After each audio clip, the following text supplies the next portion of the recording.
êtes ce soir à la première conférence de l'histoire de Nouvelle Donne Sciences Po. On invite Jean-Paul Fitoussi, qui, si je ne me trompe pas, n'est pas adhérent à Nouvelle Donne. Et voilà, cette dernière ambition qu'on a, c'est de provoquer à chaque fois des débats contradictoires avec des gens qui ne sont pas forcément à Nouvelle Donne, pour discuter de nos idées. Merci à tous d'être là, merci à tous d'avoir fait que cette salle soit pleine. Merci à tous.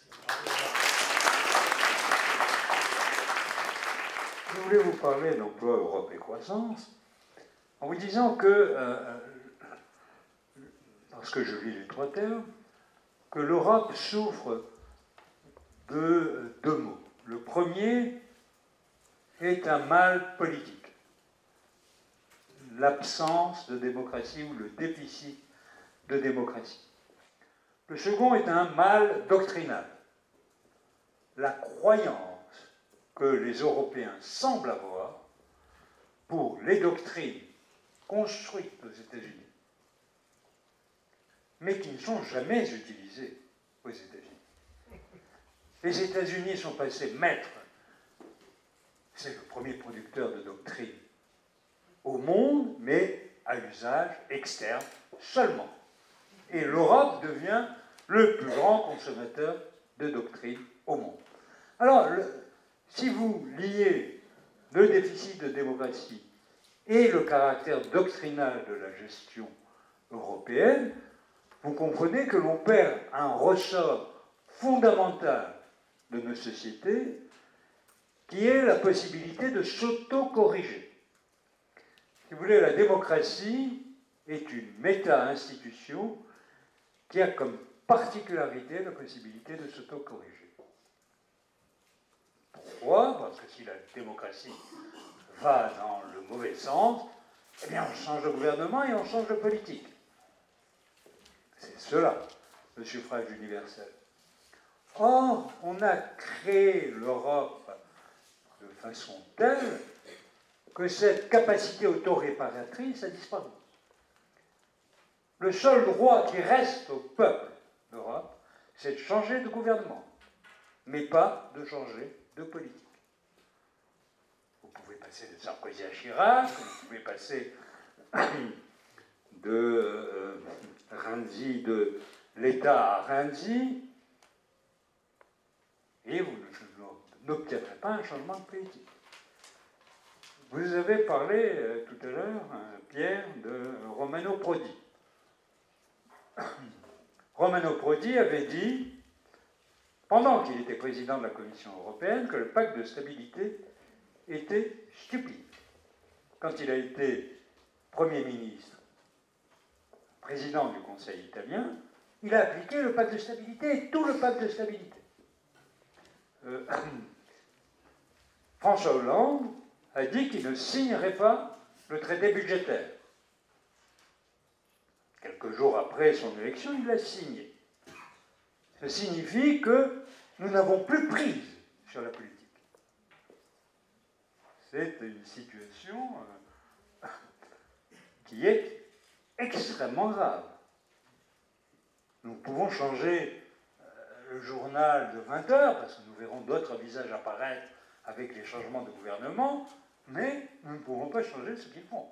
Nous ne pouvons pas changer la politique. Et comme il se trouve que nous avons joué le jeu, je parle des pays européens, pour construire l'Europe, et que nous savions que pour construire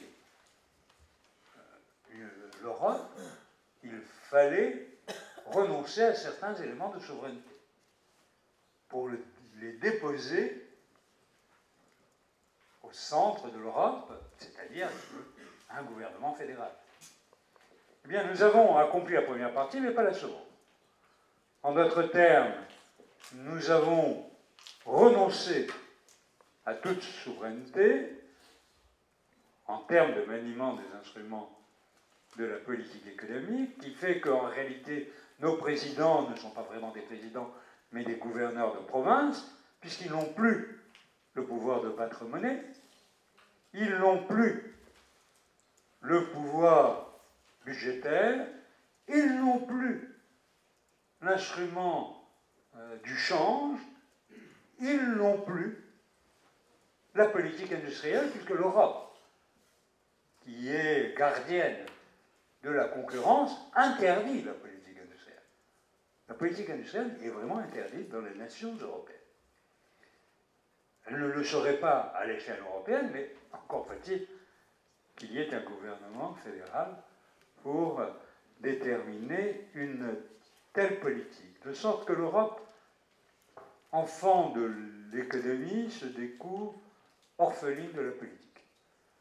Nous parlons des problèmes dramatiques que les pays européens connaissent. La Grèce, c'est terrible, enfin, c'est quelque chose d'inacceptable de voir un pays où, pour raison de doctrine, on fait croître la mortalité infantile. On augmente le nombre de morts par absence de soins. Ben, c'est quelque chose d'incroyable, le fait que la doctrine peut nous mener si loin. Et pourtant, nous ne changeons pas de politique. Cela fait 6 ans que nous conduisons cette politique, que cette politique n'a atteint aucun de ses objectifs, ni le chômage. Le chômage n'a jamais été aussi élevé. Savez-vous que le chômage aujourd'hui en Europe est plus élevé qu'il ne l'était dans les années 30?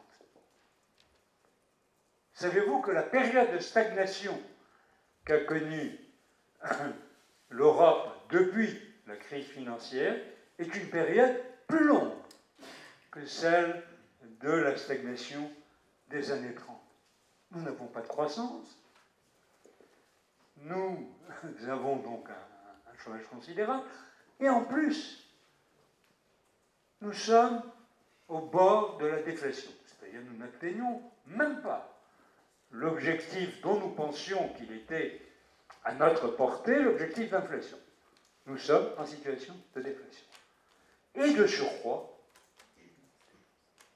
nous avions conduit ces politiques pour faire baisser la dette publique. Or, le résultat de ces politiques est l'augmentation de la dette publique partout. Depuis que les Grecs se sacrifient, leur dette publique a explosé. Je veux dire, un enfant reconnaîtrait qu'il s'agit de mauvaise politique. Étant une politique qui n'atteint aucun de ses objectifs est une mauvaise politique. Il convient donc d'en changer. Mais non.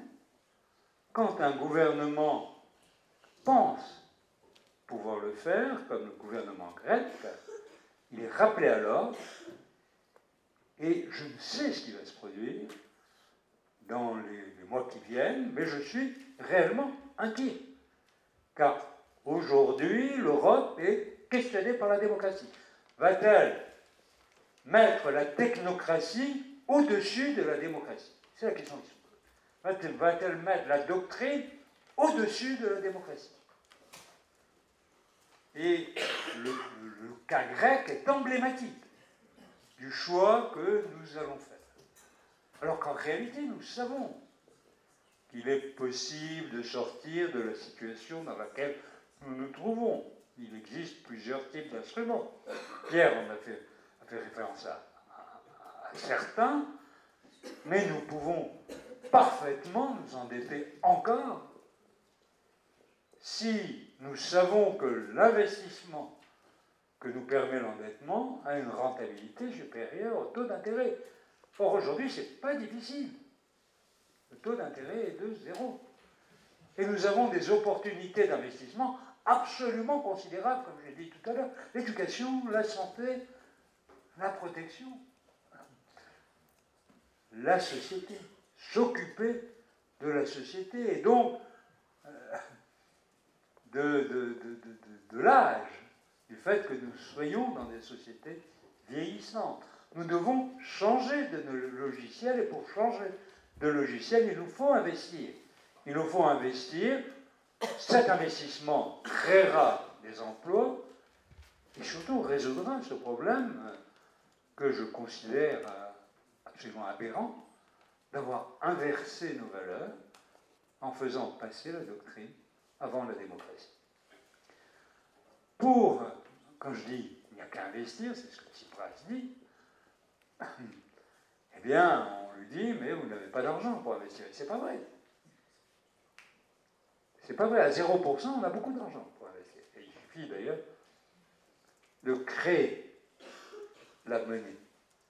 Je ne suis pas contre la création monétaire, parce que la création monétaire sert l'économie réelle, sert l'investissement, sert les opportunités de développement des familles.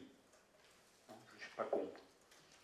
Et puis, la dette, peut-être, probablement, c'est un élément de désaccord. La dette ne m'a jamais fait peur, étant donné que les dettes publiques ne sont qu'exceptionnellement remboursées.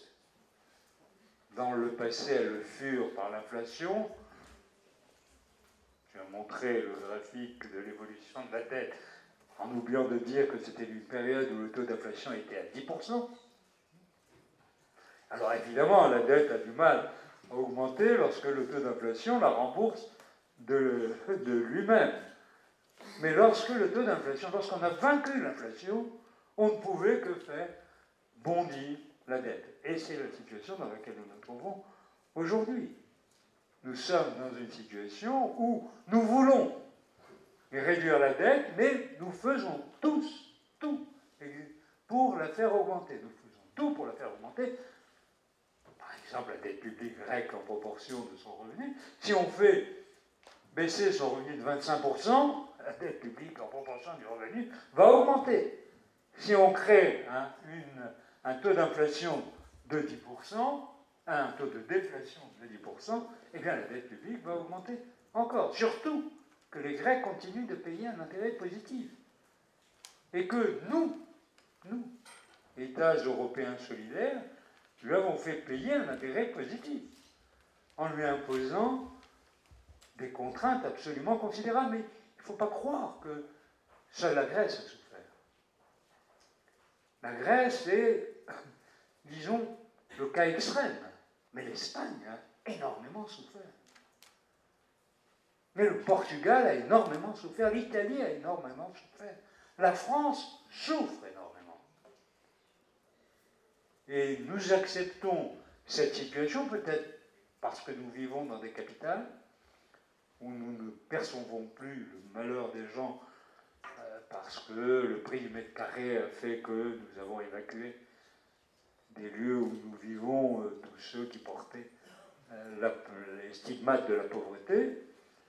Peut-être est-ce la raison pour laquelle les gouvernements ne s'aperçoivent pas de la gravité du problème où ils sont et ne s'aperçoivent pas que, s'agissant d'un problème démocratique non résolu, l'alternative à la démocratie n'est jamais loin. Et nous voyons que cette alternative se montre à différents visages en différents pays.